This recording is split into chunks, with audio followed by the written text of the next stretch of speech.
শরৎ পূর্ণিমা নিশি নির্মল গগন, মন্দ মন্দ বহিতেছে মলয় পবন। লক্ষ্মী দেবী বামে করি বসি নারায়ণ, বৈকুণ্ঠ ধামেতে বসি করে আলাপন। নমস্কার, সকলকে জানাই শুভ লক্ষ্মী পুজো। ব্লগটা পোস্ট করতে একটু দেরি হয়ে গেছে, কারণ বুঝতেই পারছো সময়ের অভাব।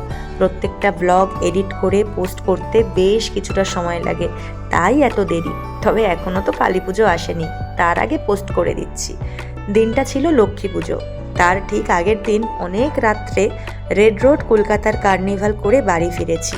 আর এই যে আয়োজন দেখছো, সেটা মাত্র এক বেলাতেই সমস্ত বাজার হাট করে বাপি সমস্ত কিছু গুছিয়ে দিয়েছে।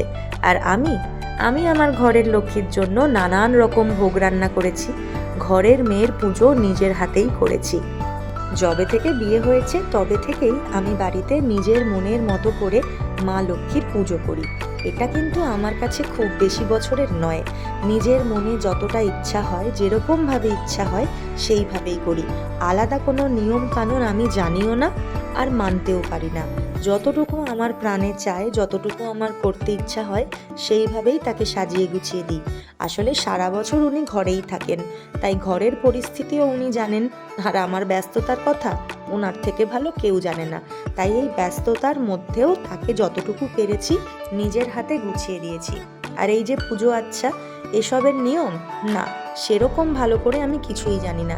তবে যেভাবে দেখেছি মায়ের পুজো করা হয়, সেভাবেই একটু আধটু চেষ্টা করেছি। আমার থেকে ভালো পাপি জানে, ওই বলে বলে দিচ্ছিল, আর সেগুলোই আমি করার চেষ্টা করছিলাম। মন ভরে প্রাণ ভরে তাকে পুজো করেছি। তার জন্য অনেক ভোগ রান্না করেছি, যদিও বা তার নামে রান্না হলেও সেগুলো কিন্তু সবাই মিলে প্রসাদ পেয়েছে।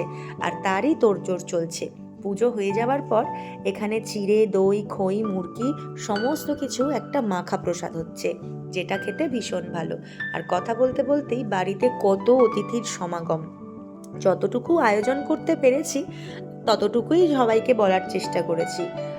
যদিও বা সবাই এসে উপস্থিত হতে পারেনি, তার কারণ এই দিন প্রত্যেকের বাড়িতেই লক্ষ্মী পুজো হয়। প্রত্যেকের বাড়িতেই অনেক রাত অবধি সবাই ব্যস্ত থাকে, তাই আমার বাড়িতে আসার সবার পক্ষে সম্ভব হয়নি। কিন্তু যারা এসেছিল তাদের সঙ্গে মন ভরে সারাটা সন্ধ্যা কাটালাম। এত ব্যস্ততার মাঝেও প্রত্যেক বছর এই দিনটার কথা কিন্তু একদমই ভোলা যাবে না, কারণ দিনের শেষে উনিই ভরসা।